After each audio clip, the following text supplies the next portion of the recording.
name is Amari Leanna Watson. I am 32. I've been in Arizona a little over 10 years now. Coming out, it's kind of like a funny story for me because I feel like I had to do it twice.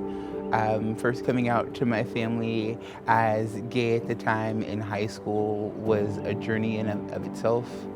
It ended up happening during my junior year of high school, and the way that it happened, it kind of exploded versus it being something like I had the control over. I am Patrick Blair. So when I was growing up, I kind of realized I was different by everyone else telling me I was different. So when I came out, I was 13 years old, and I told my little small circle, my bubble, and slowly but surely I told the rest of my school. The hardest thing was actually my family, because my sister was super religious and super Christian. I grew up in Chandler where there weren't a lot of openly out gay people. There were a lot of Mormon influences and other things around me. So I went to books, and by reading books like Rainbow Boys, Geography Club, all these young adult fictions, I was able to kind of find myself in these characters.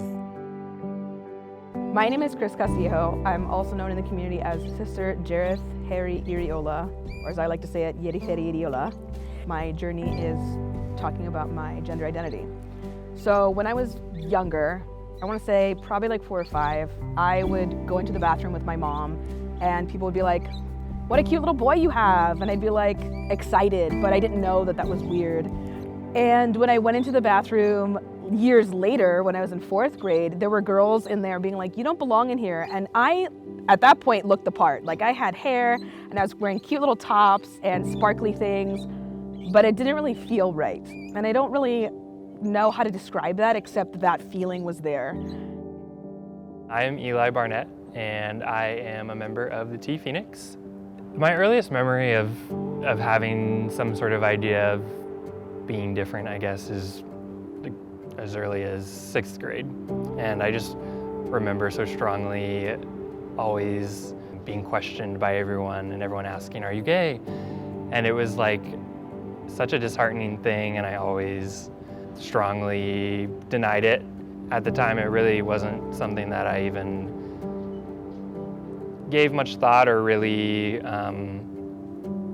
considered, or the implications. But it was something I really struggled with until the point it came out, and I didn't really have like a confidant or someone that I could like confide in to talk to this about, or even like any sort of like role model of someone that I could like look up to and be like, wow, like this person came out and they had a good experience, or even any sort of like idea of what the situation or what the process would look like.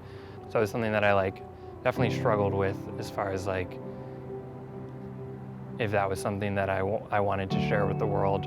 And it really wasn't something that I wanted to share with the people that I went to school with, or even my family at the time.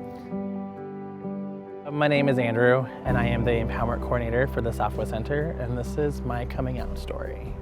As a kid, I was quiet, very surprisingly quiet and shy, not at all that I am now. The whole time growing up, the family wanted me to be like this football, sports-oriented person, and that just wasn't me.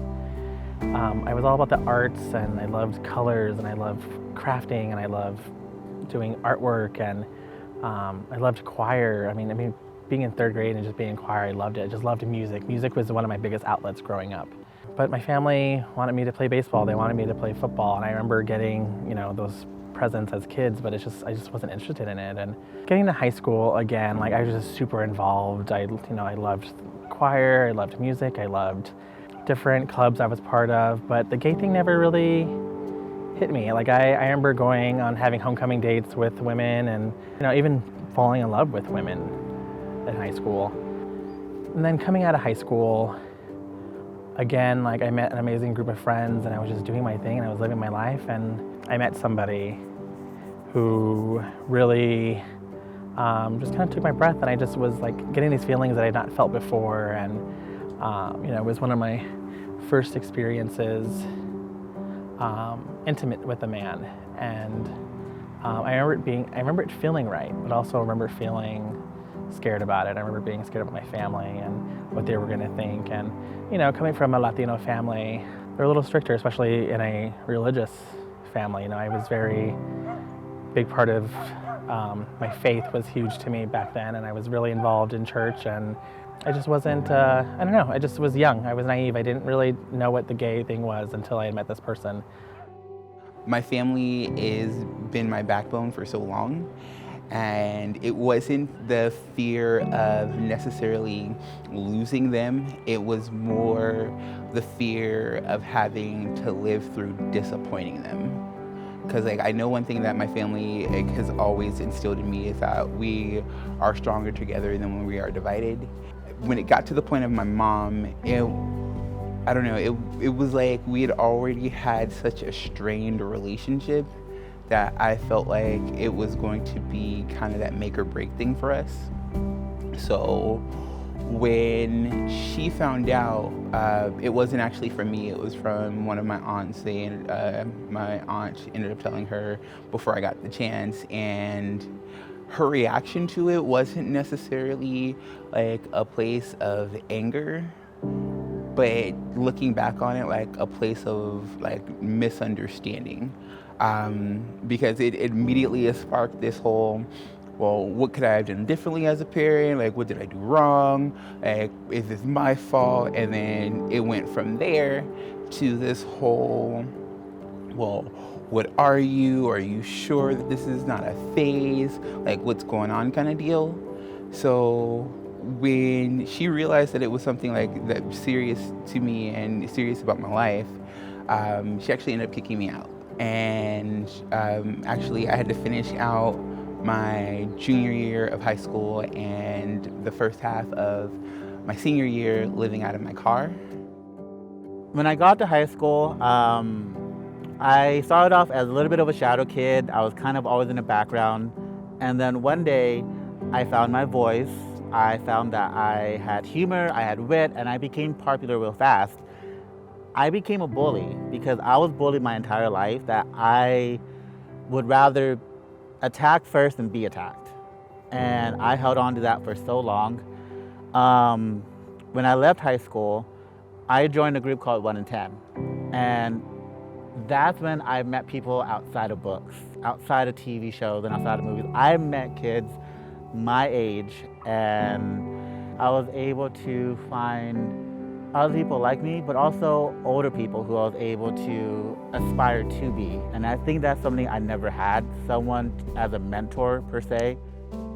Skip ahead to high school. I thought I identified as bisexual, but I still didn't really have too many attractions to people.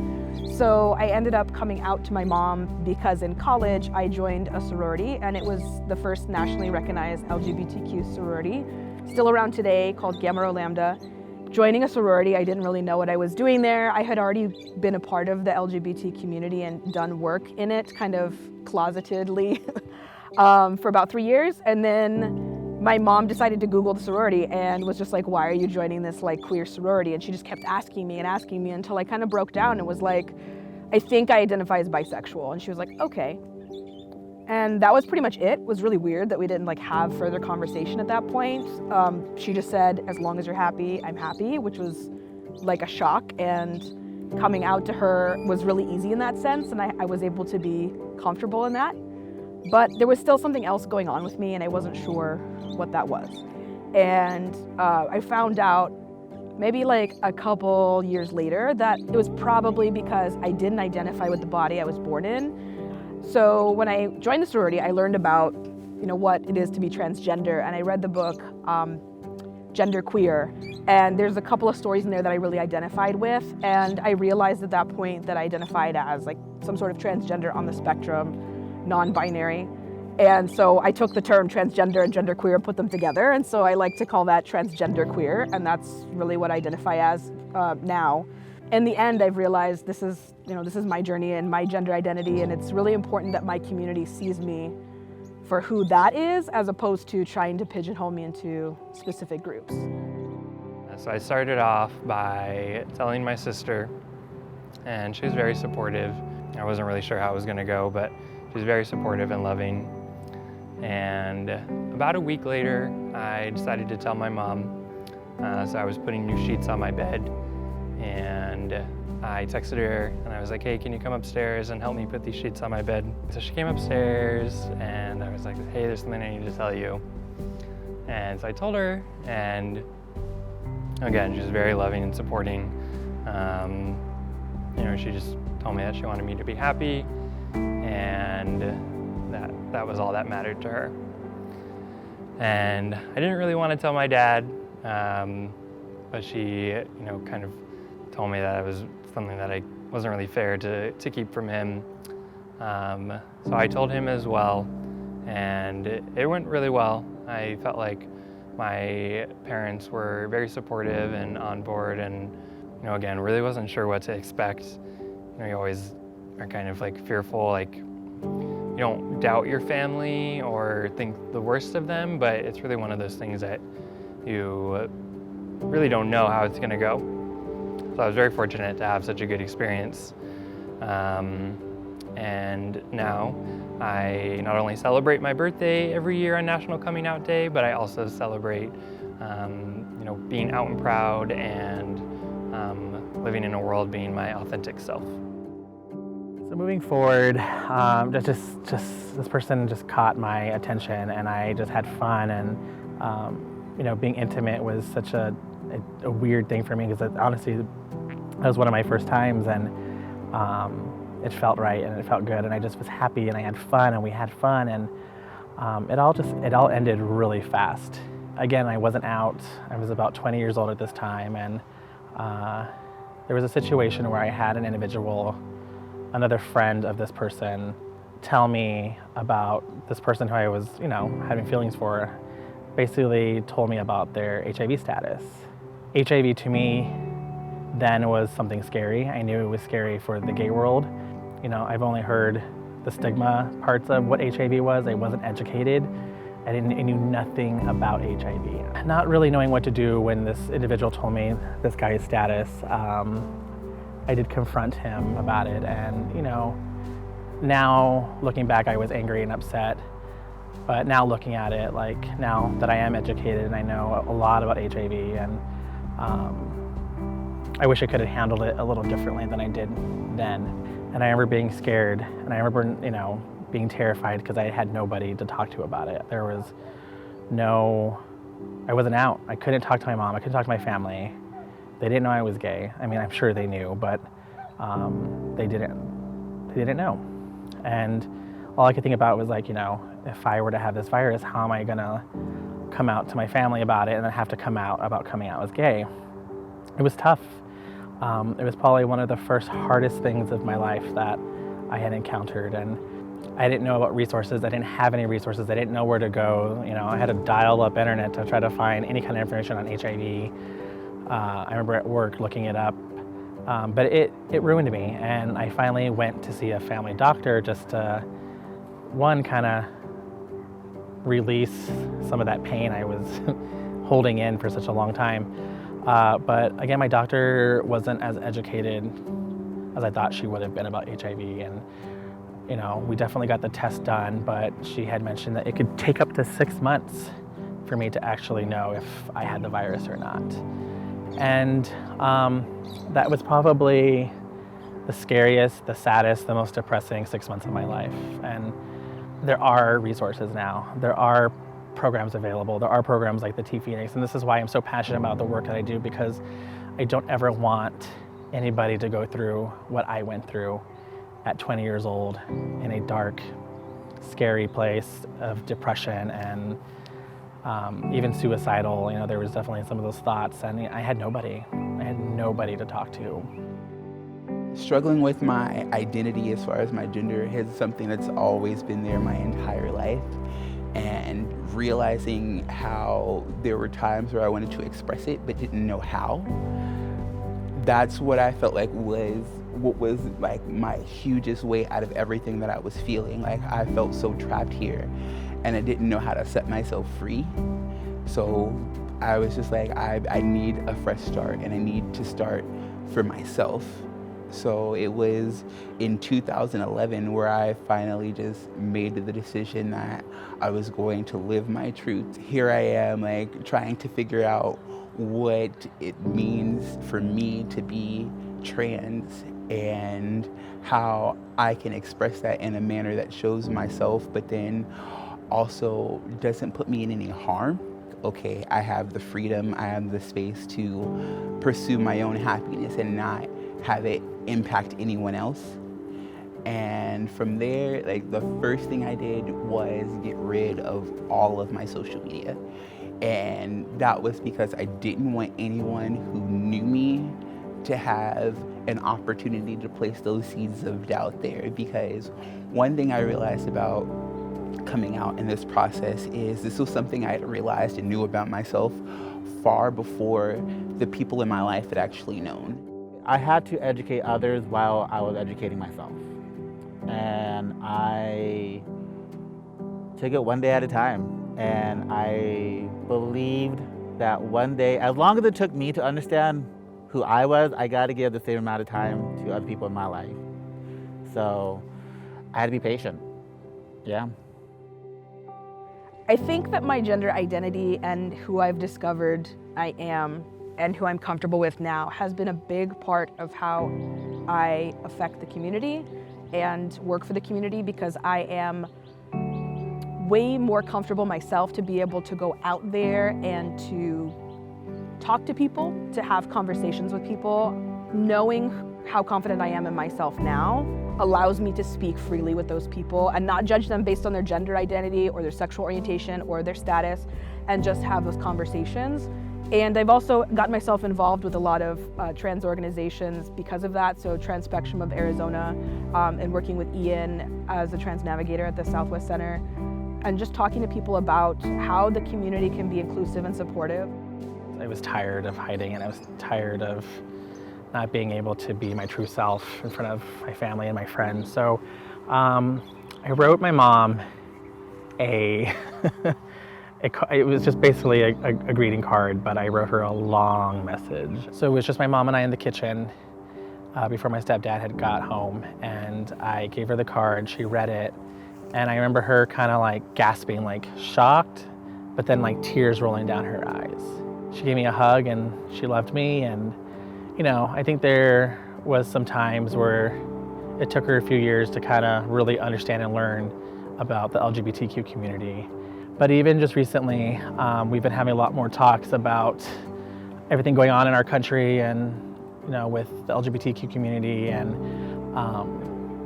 she made a comment that she was never upset about me being gay. She was more worried about how society was going to treat me. No matter what I had faced, I was secure in who I was. And that has been tested over the last 9 years in my transition. There have been times where I've questioned myself. There have been times where I've questioned my relationships with the people that I have met, just like the authenticity of it through this process. When I decided to come out to my family, I knew that the way I had done it the first time wasn't the best. So this time I was like, I'm gonna be just completely blunt, completely upfront with them. And I feel like there was almost this knee-jerk reaction for everyone to be on board. And I think it was because they'd seen how bad it went the first time. And looking back, I felt I was wrong to expect everyone to just be okay from the get-go. And I feel like I really took something away from them. There was like a period of mourning that I went through for myself, just because that loss of one sense of self to acknowledge like my true sense of self. That period of mourning I kind of took away from my family because they experienced a loss too. They lost someone who they've created a lot of memories with. They lost someone who they have seen go through things, and to meet this new person from that and not have any idea of what's going on, but just to jump on board, I feel like that was kind of wrong to have the expectation of them. But that's what they did because, like I said, my family has always been there. And that's one thing I will say, that being a person of color, being Black and being trans and having my family there from day one has been such a blessing and such a privilege that I've been given that I've definitely taken for granted at times. My mom recently came out 3 years ago, and she told me it was from seeing me go through this journey is what gave her the strength to do it. And I thought that was like mind-blowing.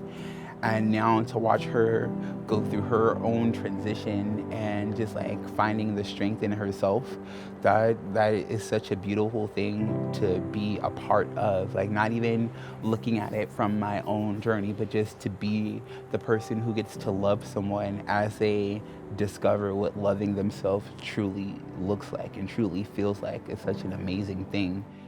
If there's anything that I could ever try and give or leave for other generations, I would just like to know the strength that you have in your individuality, to know the power that brings to you is such a phenomenal self-realization. Like, once you have that under your belt, there's nothing that anyone can ever say or do to invalidate you, because everything else outside of yourself is just an opinion.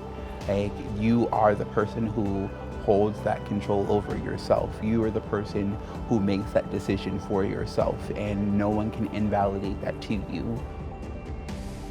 I am Amari Leanna Watson. My pronouns are she, her, and hers, and I am who I am meant to be. I am Patrick Blair. My pronouns are anything respectful, and I am who I am meant to be. So my name is Chris.